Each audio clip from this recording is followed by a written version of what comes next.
So first, how does it feel that you're finally debuted on the stage with Walang Aray? What difference did you learn from the experience, and would you still do this kind of performance in the future?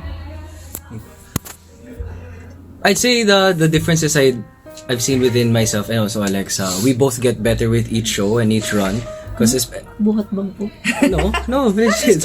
No, legit. It's true. I guess the more you do something, the better you get at it. Like, practice makes perfect. And although I wouldn't say we're practicing already because we're already doing the show, I guess with each show that we're doing, like yesterday and then today, then the next one after, we just get better each time. For me, usually they would say na the nerves lessen as you do each show. But for me, I've noticed it's the opposite.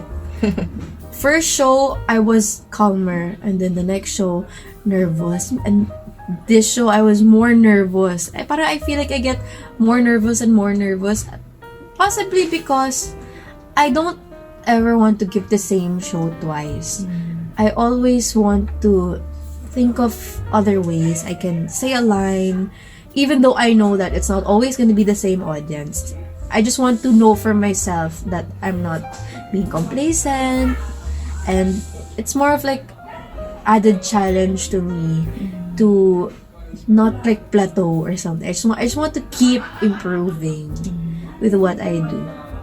Do you see yourself doing more of this, or if not Walang Aray, plays in the future? Ako, yeah, sure. Yes. Why not? Why not? If the opportunity is really good, and maybe one day even Broadway, why not? Manifesting Dream it. big. Yes, of course. We're having a good time. It's a lot. It's actually the difference between theater and what we do, mainstream TV. I didn't expect it to be giant, but it is. It's huge.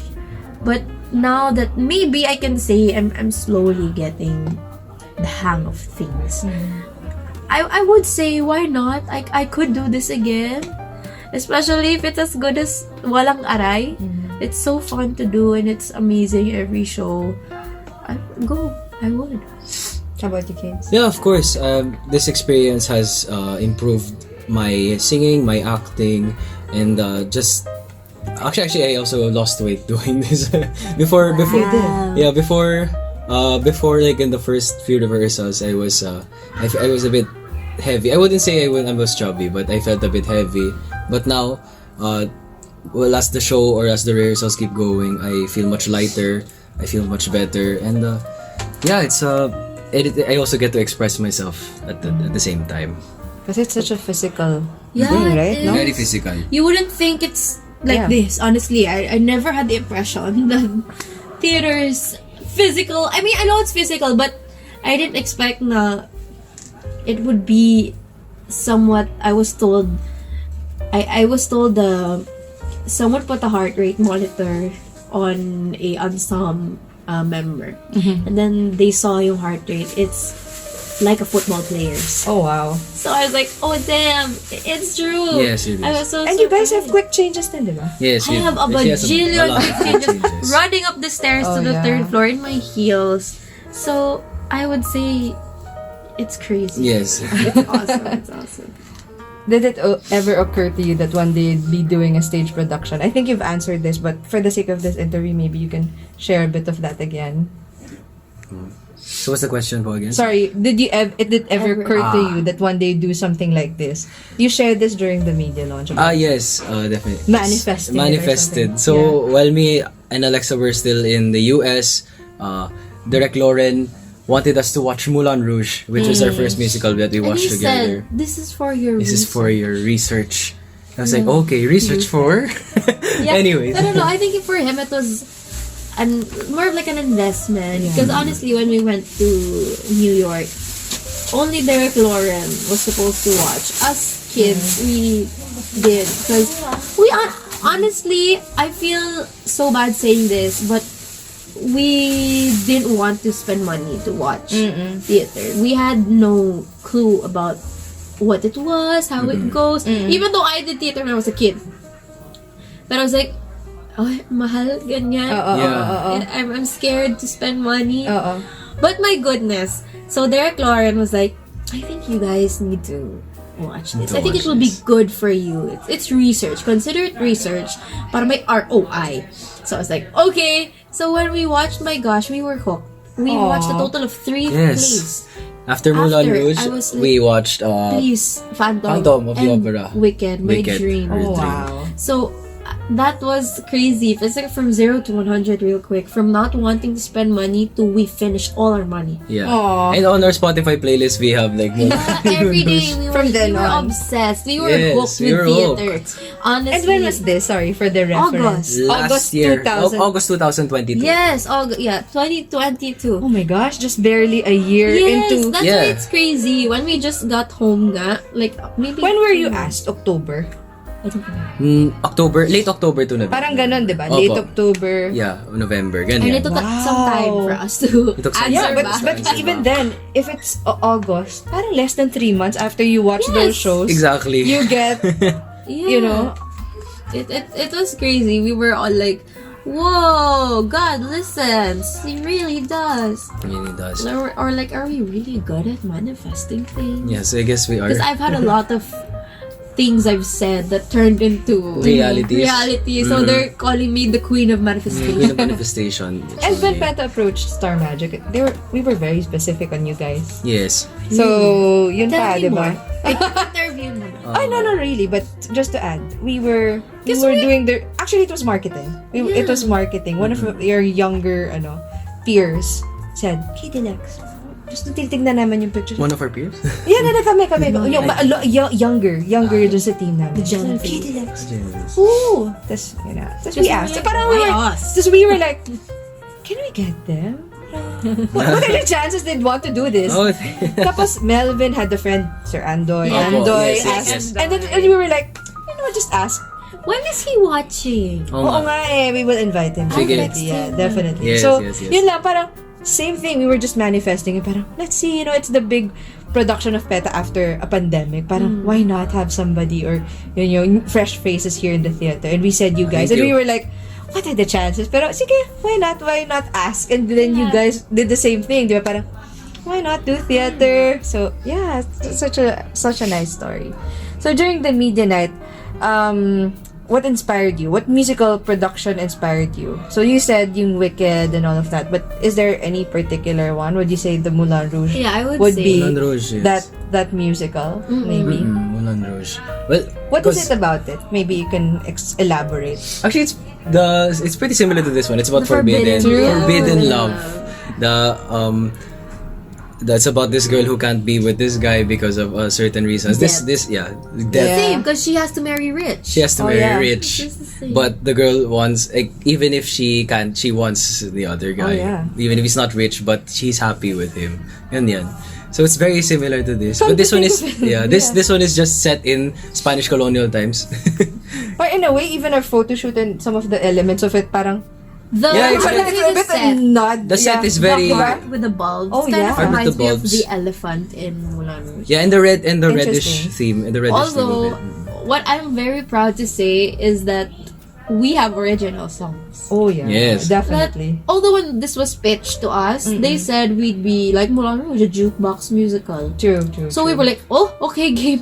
At least we might know the songs. Yeah. But I think it turned out for the best that we. It's all our original. songs Yes, are- it's original. Yes, and also Yeah, like this if is it would have been jukebox, there would have been paid a lot of you have to pay a lot of royalties and stuff. I didn't know you had to do that. Yeah. Okay, would you encourage your fellow Star Magic talents or artists to do theater as well? We do Yes. actually. Yes. We do because they ask us, how are Or you? there's been a lot of interest around theater so far. Well, Let's they say would with ask us. Yeah, they would lang. ask us. How's "Kamusta?" experience? We're the first to do this. First love team, first of our age group. Wow. And they know naman that it's no joke to rehearse, to practice. Because honestly, I've said no to a lot of hangouts. Because sorry, I'm at rehearsal. Aww. Yeah, so they're like, oh, That's how such a is theater it? thing. Yeah. So, like, Sorry, I have rehearsals. so they're all, how is it? How are you? Ganyan. And they know na, like, for example, our genre is different. Yung nakasanayan namin is Yes. pop, different things. So they would always ask, how is it? Okay ba? Ganyan. Is it good? Do you learn a lot? So we're always encouraging, yeah. Yeah, it It's is. great. Learning a It's lot. tough. No sugarcoating. It's tough. It It is might tough. make you cry like it did to me. But I think you come out stronger. Yes, you do. And we're hoping to turn that curiosity of theirs into actually wanting to Oh, yeah. do it. And it's good. This crossover is actually good kasi, you have artists crossing over and learning from this craft Yeah. and vice versa. Yes, that's true. That's what's it's so great. It's very collaborative. Top up question lang. How many costume changes do you have each night? Would you know? I don't wanna I can't answer that because she has the right to answer that. No, answer yours. You have also. I have then, but it's not as drastic as hers. How I have many? one costume change throughout the whole thing. The last. Oh. The last, just legit the last Oh, scene. yeah. Just Tapos, minor props change Minor for prop you. change lang, like Yeah, yung yeah. bandana that I get from my mom who dies. I put it on my head, and then that's it. More That's symbolic, it. diba? It's more of a symbolic symbolic thing. Yeah. Like, yeah, my parents died, and I had to. This is a reminder that who I'm fighting for. Yeah. Ganyan. Pero her. Oh, wow. Tell her about. Miss Tell Alexa. her about it. I tried to count. I have 6 costume changes. Wow. But in the middle, I have a lot of small changes as well. Change the panuelo, scarf, change the clip, change the necklace. But the whole outfit change is 6. Wow. Dami siya. And sometimes you have... While exiting, literally, naghuhubad ako while exiting. Okay. Your vast fan base played an important role in promoting Walang Aray. Do you have a special message to your sweethearts? Yeah. All of our fans, our solids and sweethearts, they've been super like participative during this whole promotional stuff, and we're just super grateful because on our last 2 shows, like the preview show and then the show yesterday and then the show now, they've just been all out support. They've been doing Twitter parties. They've been They've been posting some. It's okay. No, not okay. Bless you. They've been doing Twitter parties. They've been posting so many Na-allergy ako. Don't think so much in the costume. so many pictures, so many videos, and all of those little things, they help in showing the casual viewers na this looks interesting. This is very new to a love team doing a musical, and we're just so proud of each other. We're so proud of the fans. They've been so the supporters. good. Yeah. They're so good at thinking outside of the box. They're the ones who try to think of different creative ways on how they can promote, how they can how they can help, ganyan. Like they've tapped other theater students. True, they sent 50 Ateneo tonight. and UP. Yeah. And there's more. And they invite press. Yeah, on their own. Yeah. On their own. On their own, like, we wouldn't even think of that. Yeah. But they think of all of that. Yeah, they're incredibly smart with the promotionals. I know. They fly out from different countries. They come from different Australia, provinces pa. US, Isabela, so many. I met somebody came from Davao. Yeah. Opo, yes. Bicol, dami talaga. Cebu, so many.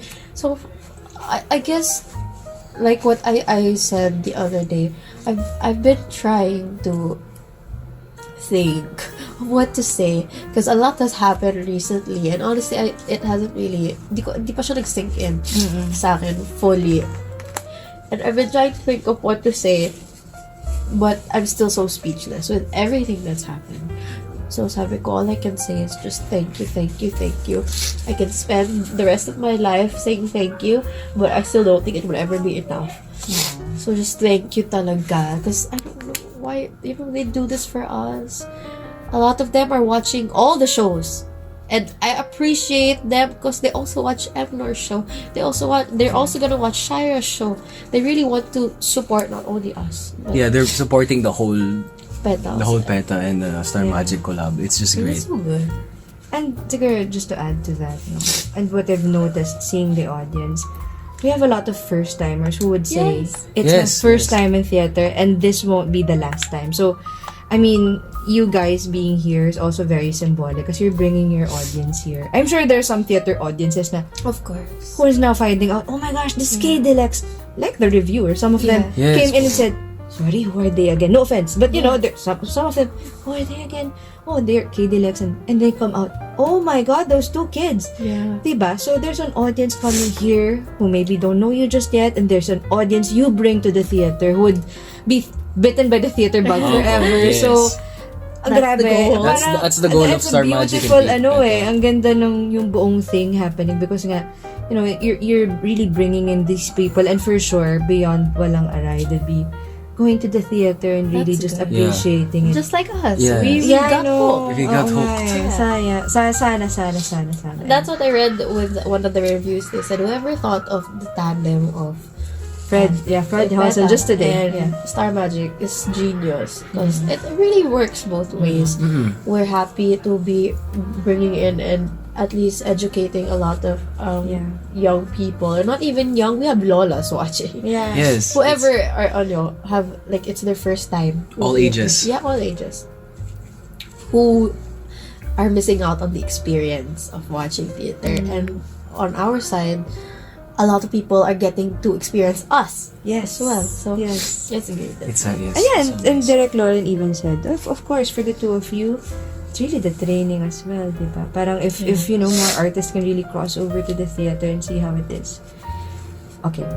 And then for this one, it's about the character naman. What resonates with you and your character in particular? And what discoveries have you found within yourself that reflect your character? With Julia, the first time I read the script and I saw how the other Julias would attack it, I really wanted to try a different approach. I wanted, because I sort of see myself as Julia as well. I think there's a part of me, there's a part of her that's in me. So I wanted to show Julia as a feisty woman. And that's something that resonates with me as well, is she's not scared to fight for the person she loves, what she thinks is right, and she's just very smart about things.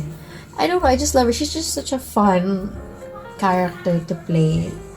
Yeah. Sa akin naman, actually, Direct Ian told me na Tenyong is the most serious character in this production. It doesn't mean he's serious, means it's not fun to play.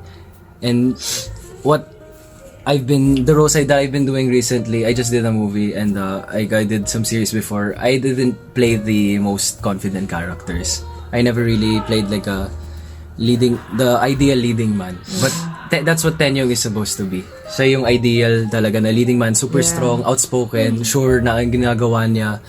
And we're complete opposites in that, because how I'm being marketed in ABS and how I'm being marketed here is completely different. And I'm still finding a way to merge myself, KD Estrada and Tenyong together. But I think as each show keeps going, I discover that I can bring out this side of me na KD doesn't have. Ganyan. In your own words, what would you say is the message of Walang Aray? Tumindig at tumibig! Tumibig! In your own words, dapat. In your own words. No, but you know, Stand up and love. Tama naman. Stand up for what you think Or is what right. does this play na lang mean to you right now? Tumas. Triumph. Oh, good. Sige na nga, one word then. Oh, for our One word. challenge. One word Victory. Oh.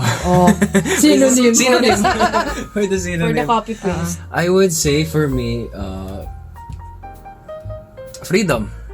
Freedom. That's what I would say. Mabuhay ang Katipuneros. Mabuhay Katipuneras. Because in the ending, everybody has their happy ending. Has an happy ending. The bad guys lose, the good guys win. And it's a very fun play and super In a perfect world. It's a perfect world. Our last question. How's your experience so far? Experience so far, I didn't think that I would be having this much fun. Because I had such a hard time doing the lines as Tenyong, because some of it is straight Tagalog, especially yung before the Act 1 ender, where me and Julia are having a conversation about leaving. It's super deep, and I couldn't get it the first try, especially the first rehearsals. Nabubulol eh. Ako din nabubulol. I still get bulol minsan, but I don't know. I just get the hang of it. That's how I am. Like, I'm not a one take wonder. It takes me time to perfect something, and I think I'm on the way there. For me, I really didn't understand when the other cast members would tell me, nakaka-addict kasi to. There's a high. I really didn't understand that. Because at that moment, I was struggling. Like, crying every night. I swear, no joke.